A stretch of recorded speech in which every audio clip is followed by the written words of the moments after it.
So thank you everybody for coming to our, can you all hear me? Yeah.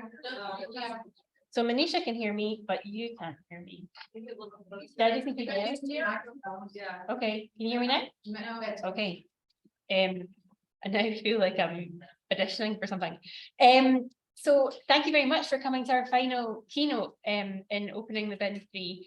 It is my absolute pleasure to introduce our final keynote speaker. Unlike some of the previous relationships of keynote speakers, Manisha and I have only really met in the last year. But with our first conversation, I went in with a pile of questions from our research, and I came out with not only a notebook full of things, but also a post-it note. And I feel if you're putting things on post-it notes, that's a real sign that there's value in the contributions and conversations. And I was really delighted when we were having discussions about keynote speakers for opening the bin, when Hervé said, oh, we had this great speaker at Lund a few weeks ago, and it was Manisha. So that seemed like really fortuitous. So I'm just going to introduce Manisha a little bit, and then we'll let her do the speaking. So Manisha is an associate professor of justice, community and leadership at St. Mary's College of California and an associate fellow at Chatham House Environment and Society Programme. She's a multidisciplinary scholar whose research and teaching interests connect sustainability and social justice. She applies participatory and ethnographic methodologies to study how economic and political ideologies, social cultural identities, and power relations affect how environmentalism and sustainability are conceptualized and enacted at multiple scales. As a critical scholar, she pays specific attention to how environmental initiatives, be it municipal recycling schemes, green space development, or global circular economy, transition plans, reinforce or dismantle manifestations of race, class, gender, and caste-based oppression. Her forthcoming book, Recycling Class, The Contradictions of Inclusion in Urban Sustainability, examines environmental mobilizations around Bengaluru, using India's garbage crisis as a lens into the relational class and caste politics of urban sustainability. And that's what she's going to talk to us about now. So over to you, Manisha, and we'll have some time for questions afterwards. All right, thank you so much, Lucy. Thank you so much for this invitation. I'm really glad to be here today. I really hope to have been at this conference in person, just because I've wanted to attend it for a long time. But unfortunately, when the UK visa application asked me for my 10-year travel history, and when I was my birth certificate and basically every document known to man, I had to give up. And so I'm really, really grateful to Alison and the other organizers for facilitating my participation in this kind of remote format. And I guess my punishment will be, I'm going to be some sort of super large godlike figure hovering over you. And I have no idea who you are because I can't see you. So this, I will imagine that it's a very friendly, welcoming audience filled with curious questions for my talk. So I'll go ahead and share my screen and tell you a little bit about what I'm going to talk about today. And as Lucy mentioned, I thought I would share some insights from my forthcoming book, and to, in this, which is a long-term community engaged and ethnographic study of the class, caste, and gender politics of attempts to enact a zero waste transition in Bengaluru, India. So I'm assuming people can see my screen, and if you can't, let me know, okay, in some way. So in this book, what I do is I draw on feminist urban political ecology to think of waste as a relational terrain, which brings together diverse actors and agendas.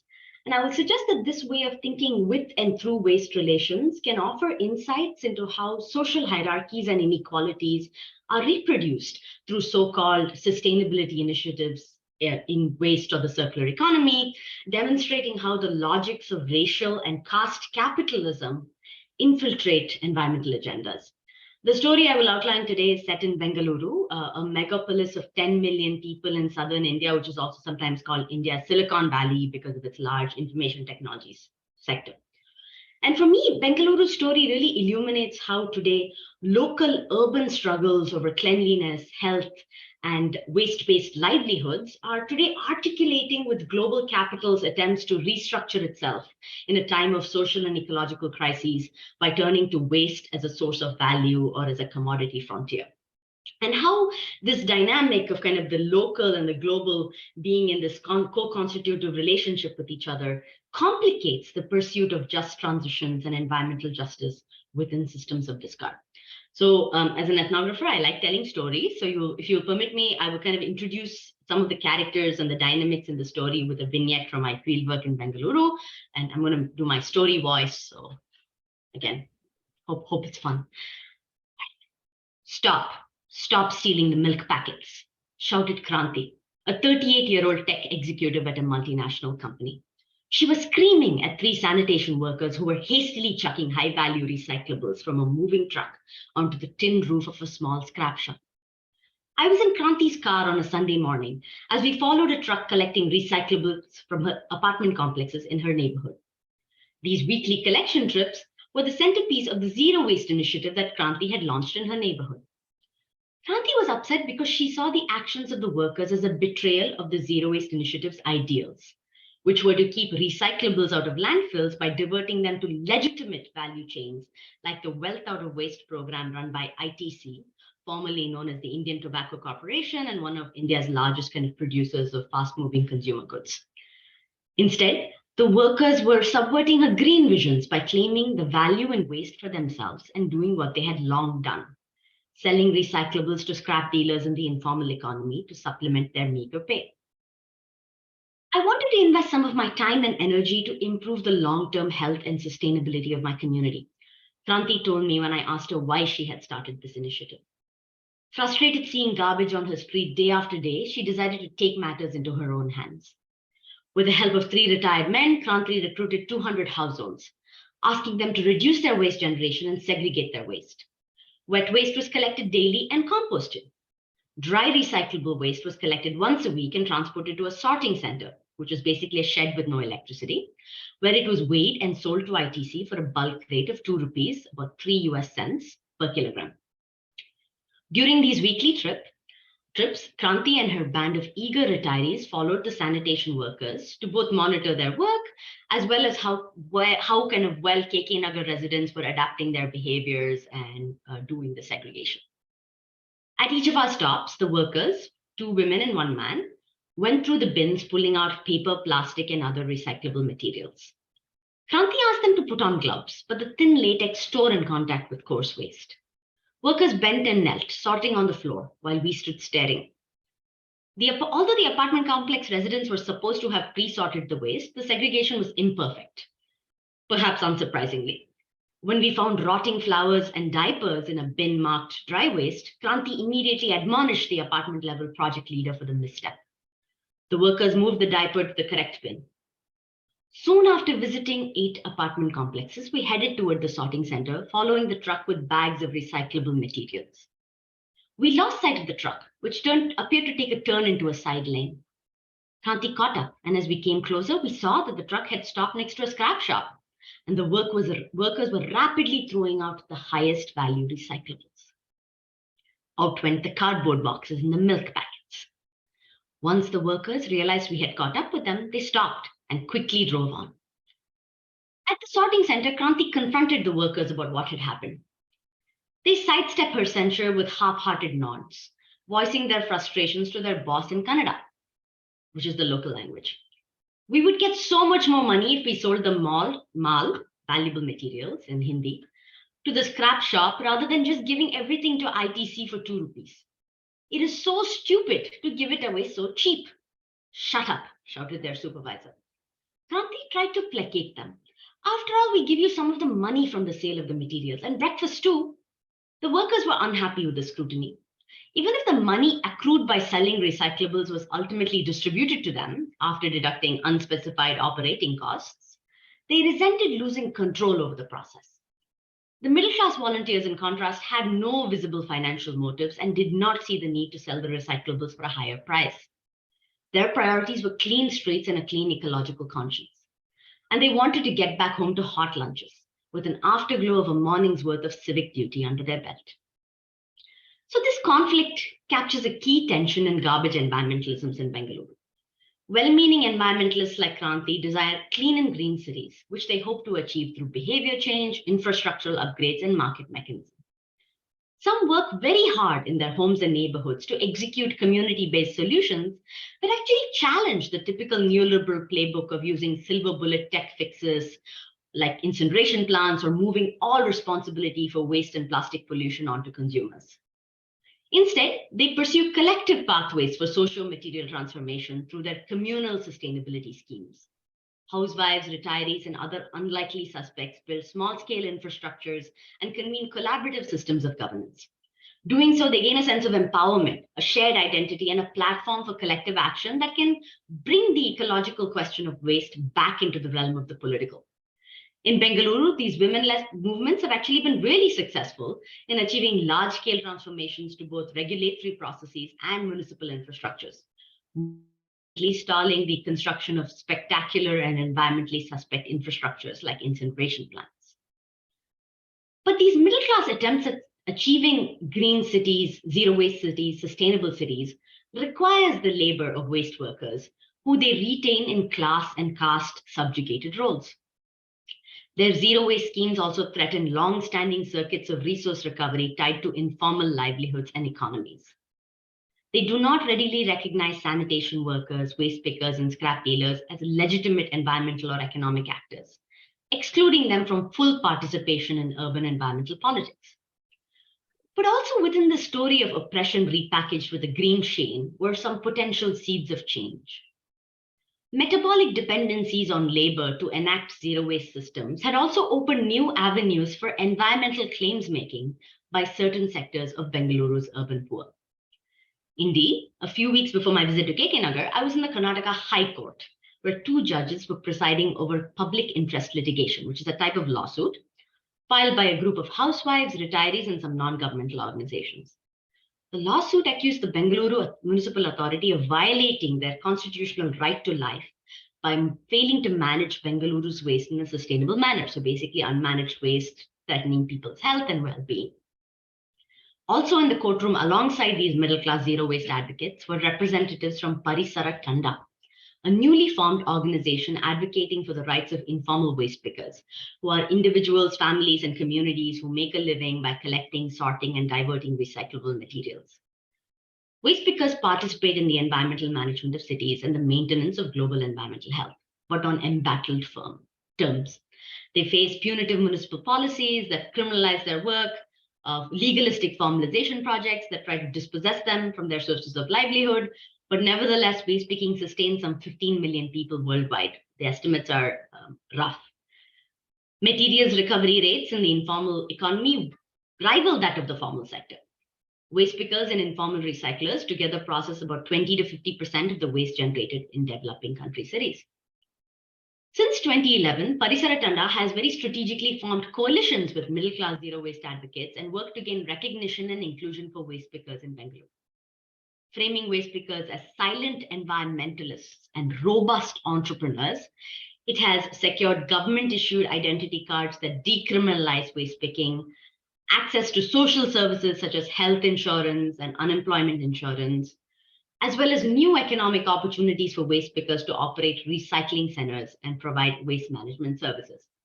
So what we see today is that environmental initiatives, be it urban zero waste projects or the global plastic treaty negotiation, have become really important platforms for waste pickers to gain recognition for their environmental work and make claims to improve their livelihoods. It's become a platform for claims making.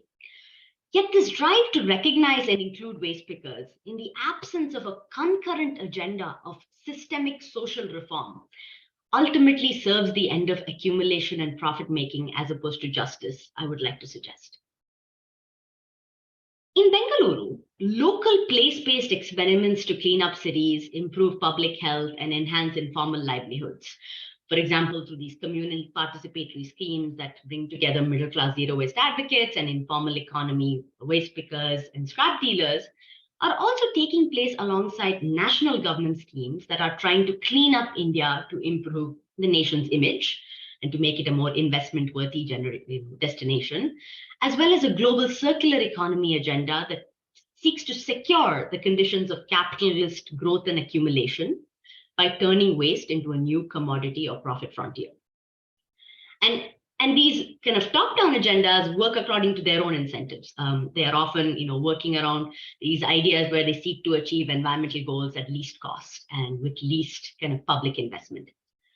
And particularly when it comes to the circular economy, today we see that, accelerating fears of resource shortage, stagnant growth, and plastic pollution, these agendas are coalescing around the circular economy agenda that promises kind of an economy, environment, and social win-win-win. The circular economy agenda intensifies what Hervé Corvalec and colleagues call the resourcification of waste, turning a loosely governed urban waste commons into a tightly controlled commodity flow, which is implicating a new cast of actors who are often also seeking to capture the value from waste as rents or profits. And as geographer Melanie Sampson warns, the commodity frontier first created by waste pickers is now ripe for capture by more powerful and well-resourced private actors in what she calls an act of epistemic injustice. So what I found was that in Bangalore and in other Indian cities, because of regulatory pressures from the EU, looking to avoid binding regulations proposed, for example, in a plastic treaty, multinational brands like the H&M, Body Shop are turning to Global South informal economies for access to recyclable materials. And today, a whole bunch of inclusion schemes linking brands and consumers in Europe with informal workers are proliferating, and they're mediated by a range of intermediary actors like global kind of intergovernmental organizations, business coalitions, venture capital firms, as well as I'll talk about briefly, new startups. And they promise kind of a sustainable development, triple win-win-win, that if we kind of set up these new value chains linking consumers as well as informal workers through brands, you can gain local and global environmental benefits through better waste management, less pollution, social benefits such as higher and more stable incomes for informal waste pickers, as well as economic wins for corporations looking to secure access to material resources. So in kind of looking at some of these inclusion initiatives, I found that while they might benefit some entrepreneurial waste pickers who are able to enhance their skills, improve their incomes, and imagine social and career mobility for themselves and their children, these opportunities are still not available to most actors in the informal economy. Instead, when inclusion initiatives consistently privilege economic growth over social priorities, and when waste pickers are patronized as poor others needing self-improvement, management, and supervision, accumulation by inclusion is the outcome, which in turn subjects waste pickers to new regimes of discipline that can reproduce a very dehumanizing caste-based division of labor. So to understand why this form of kind of recognition and inclusion in of themselves don't serve as an antidote to injustice, we have to look at the dynamics of racial and caste capitalism within systems of discard. And here I'm again drawing on the theories of racial and caste capitalism along with insights from economic geography. Now, systems of discard rely on various forms of labor and reproductive work to function. Yet those who work with waste are undervalued, stigmatized, and simultaneously exploited. Racialization is the process that renders essential work undervalued and disposable, meaning that cities and global economies clearly depend on waste pickers and other informal waste workers to do resource recovery and recycling work. After all, no one else is really doing this work at the scale at which they are accomplishing it.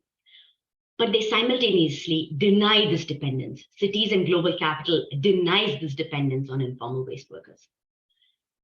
The corporate capital-led circular economy agenda operates from within the system of racial capitalism, looking to achieve modest environmental goals at least cost, while refusing to recognize the histories of harm and ongoing injustices which are embedded within systems of discard. What this means that there is a continuous drive to cheapen waste labor, so to keep this work happening in a manner that is the cheapest possible, the least cost possible to capital. One way that this is accomplished is by deriding informal waste work as polluting, inefficient, and unskilled.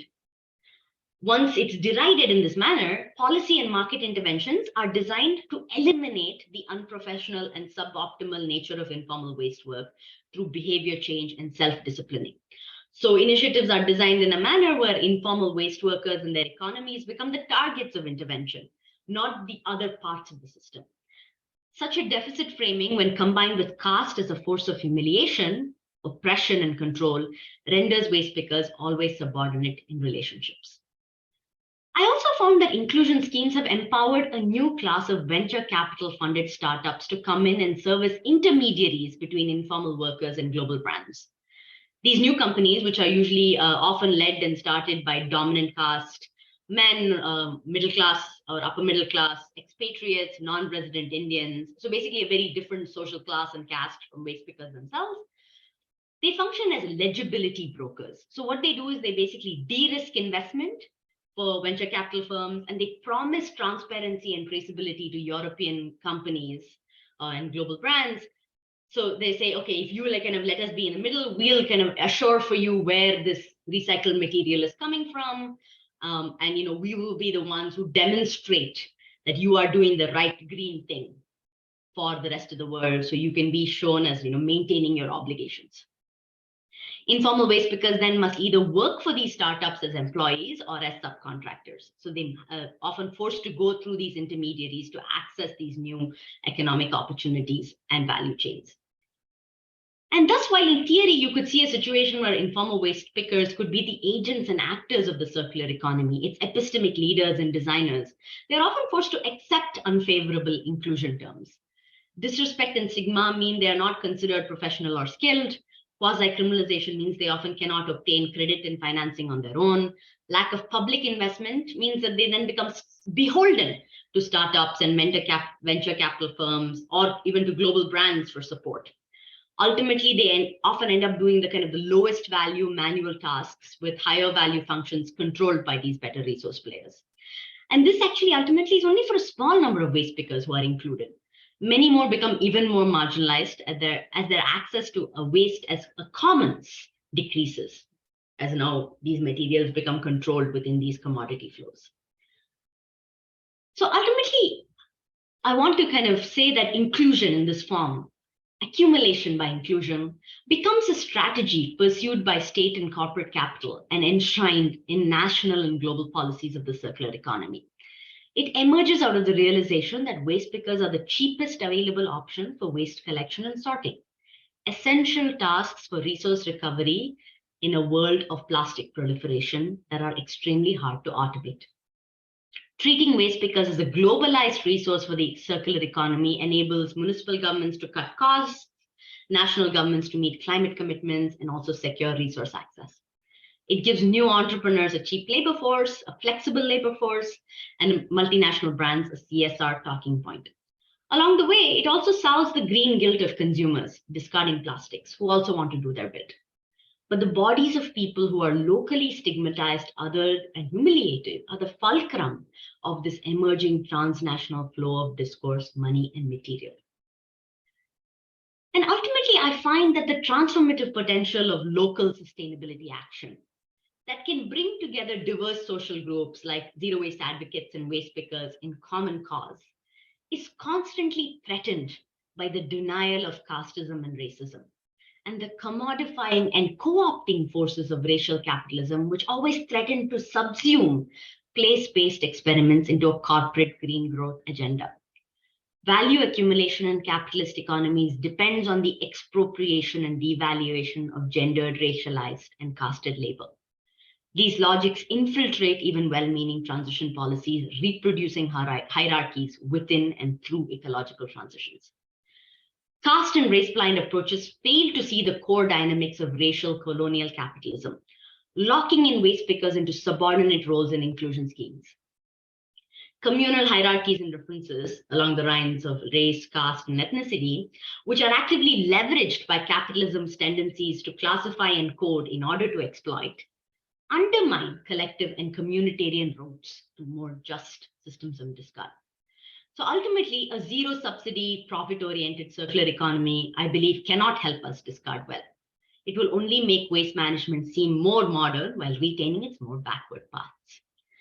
In closing, I very quickly want to argue for an alternative agenda of reparation by inclusion, which rejects the dehumanization of informal workers and practices an ethic and practice of reparation that will reimagine and recreate social ecological relationships from a full acknowledgement of the injustices of the past as they live into the present.